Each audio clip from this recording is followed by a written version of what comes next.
My experience of being at Central St Martin's is it's quite a dynamic and multidisciplinary space. I was an undergraduate here and I studied fashion women's wear, and then I went on to study on the MA Material Futures course. As a course, we're exploring the future of materiality, so we're looking really at the intersection of craft, science and technology. Our designers, our students are really interested in finding new applications for those materials. I'm a speculative designer and I was very much interested in looking at the future of footwear design and how emerging technologies could impact the way we run in the future. These trainers are based on Dr. Martin Hanzik's work on protocell technology.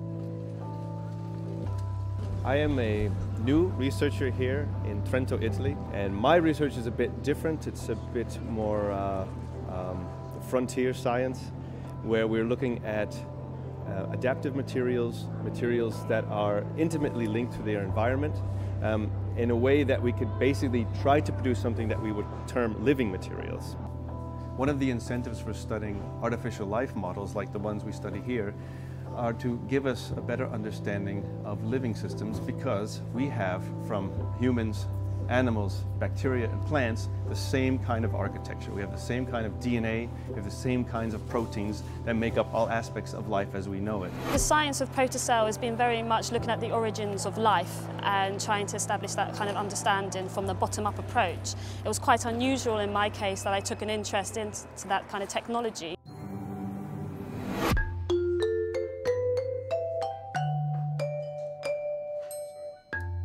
So one of the unique angles of this kind of research is that we're making these artificial chemical systems that are intimately coupled with their environment. What that means is we have a simple chemical system that is now in communication with its immediate environment. We also have a lot of students that are interested in sort of the capabilities of synthetic biology and applying these synthetically engineered materials for new design applications. The idea and the concept behind these trainers is that they will adapt to the individuals as they're running. They'll be more in tune with the individual's foot and reconfigure and adapt depending on the pressure and the time. One of the futuristic visions for a new kind of material, new kind of living material, is that you would have a structure that is self-repairing, perhaps self-growing, self-reproducing even. These are very futuristic visions, and we haven't realized anything like this yet.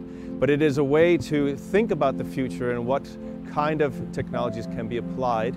This is a very much futuristic proposal of the potential footwear trainers within 2050. I was really interested in what potentially nature could offer us in terms of a more sustainable and dynamic material. We're combining sort of near and further future approaches in terms of thinking about applications for new materials, but all of it, what we're trying to encourage is a very context-driven approach, so it's all research-driven. So we're particularly looking at trying to define emerging needs and then how these new materials can actually fit into responding to these needs. So we don't get to the situation where it's just technology for the sake of technology, that it's actually effectively helping us to live better, more effectively, more sustainably. So an open question of this type of research is, what are we making and what kind of purpose can it serve in the future?